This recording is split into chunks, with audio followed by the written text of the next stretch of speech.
اسرائیل کی بلوچستان میں مداخلت۔ حامد میر نے ٹھوس دستاویزی شواہد پیش کی کہ اسرائیل بلوچستان کے راستے ایران میں مداخلت کرنا چاہتا ہے۔ ناظرین، اسرائیل نے پاکستان سے باقاعدہ جنگ چھیڑ دی ہے۔ بلوچستان میں ہونے والے حالیہ حملوں میں اسرائیل کی انوالومنٹ کے باقاعدہ ثبوت سامنے آ چکے ہیں۔ پچھلے سال ایران کے ساتھ ہونے والی 12 روزہ جنگ میں اسرائیل کو پاکستان کی وجہ سے ناکامی کا منہ دیکھنا پڑا تھا۔ اس جنگ میں پاکستان نے ایران کو کیا اور کیسے مدد کی تھی، یہ اب کوئی راز نہیں رہا۔ آپ کو یاد ہوگا کہ پہلے ہی حملے میں اسرائیل نے ایران کی ملٹری لیڈرشپ اور نیوکلیئر سائنسدانوں کا صفایا کر دیا تھا۔ ایرانی فضا میں اسرائیلی طیارے دندناتے پھر رہے تھے۔ پورے ملک میں افراتفری کی صورتحال تھی، لیکن اچانک ایران سنبھلا۔ نہ صرف سنبھلا بلکہ اسرائیل کو ایسا منہ توڑ جواب دیا جس کا امریکہ یا اسرائیل کو اندازہ تک نہیں تھا۔ ایران نے نہ صرف اسرائیل کے قلب پر وار کیے بلکہ ایرانی میزائل اسرائیل کے آئرن ڈوم سمیت تمام دفاعی نظاموں کو چکمہ دیتے ہوئے نہ صرف تل ابیب تک گئے بلکہ انہوں نے صہیونی ریاست کی چولیں ہلا ڈالی۔ ایران نے اس جنگ میں نہ صرف موساد کا ہیڈ کوارٹر اڑایا بلکہ نیتن یاہو کے گھر کو ڈرون کے ذریعے نشانہ بنا کر پیغام دیا کہ اگر نیتن یاہو کے بیڈ روم کا شیشہ ٹوٹ سکتا ہے تو کچھ بھی ہو سکتا ہے۔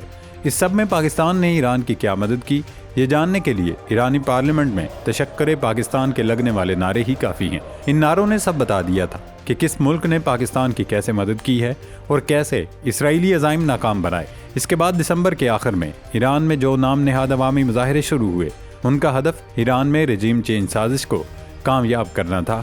لیکن اس میں بھی نہ صرف پاکستان بلکہ چین، روس، ترکیہ اور سعودی عرب ایرانی حکومت کی پشت پر کھڑے ہو گئے۔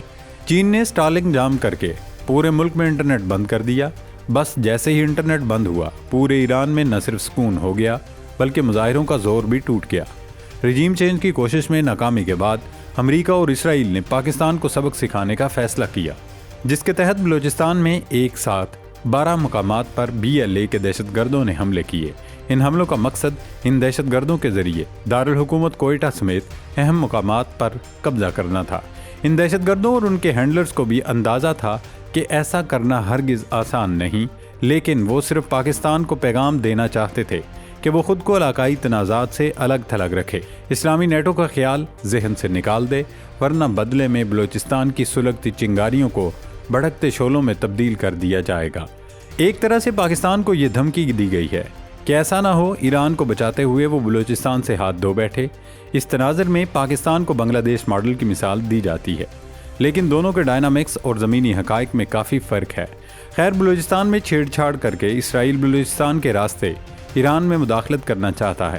یہی وجہ ہے کہ اسرائیل اور انڈیا کی طرف سے BLA کو بھرپور فنڈنگ کی جا رہی ہے، ہتھیار دیے جا رہے ہیں کہ وہ پاکستان آرمی کے خلاف نہ صرف لڑیں بلکہ کسی طرح بلوچستان پر قبضہ کر لیں۔ اس سارے کھیل میں انڈائریکٹلی اسرائیل کو یقینی طور پر امریکہ کے آشیرواد یا پس پردہ حمایت بھی حاصل ہے، کیونکہ امریکہ گوادر میں چین کے بڑھتے اثر و رسوخ سے پریشان ہے۔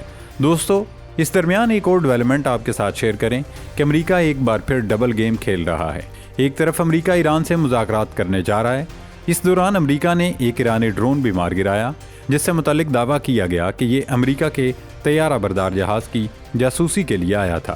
خیر، امریکہ اور ایران کے مذاکرات 6 فروری یعنی جمعے کو استنبول میں ہونے تھے۔ ان مذاکرات سے پہلے امریکہ نے پاکستان کو بھی دعوت دی کہ وہ بھی ان مذاکرات کا حصہ بن جائے۔ جب پاکستان کے دفتر خارجہ نے تصدیق کر دی کہ پاکستان بھی اس مذاکراتی عمل میں شریک ہوگا، اس کے بعد امریکہ کی مختلف نیوز ویب سائٹس نے نام نہاد ذرائع کے حوالے سے خبریں جاری کرائیں کہ ایران کی خواہش پر مذاکرات کا مقام تبدیل کر دیا گیا ہے۔ اب امریکہ اور ایران کے مذاکرات استنبول کے بجائے عمان میں ہوں گے۔ اس سے متعلق یہ دعویٰ بھی کیا گیا کہ مذاکرات کا مقام ایران کی خواہش پر تبدیل کیا گیا ہے، کیونکہ ایران نہیں چاہتا ترکیہ میں مذاکرات کیے جائیں۔ اسی طرح ایران یہ بھی نہیں چاہتا کہ خطے کے دوسرے ملکوں کو اس مذاکراتی عمل میں شریک کیا جائے۔ ذرائع کے حوالے سے یہ خبریں بھی چلوائی جا رہی ہیں کہ ایران جوہری مذاکرات پر آمادہ ہے اور وہ نیوکلیئر ٹیکنالوجی پر بات چیت کرنے کو تیار ہے۔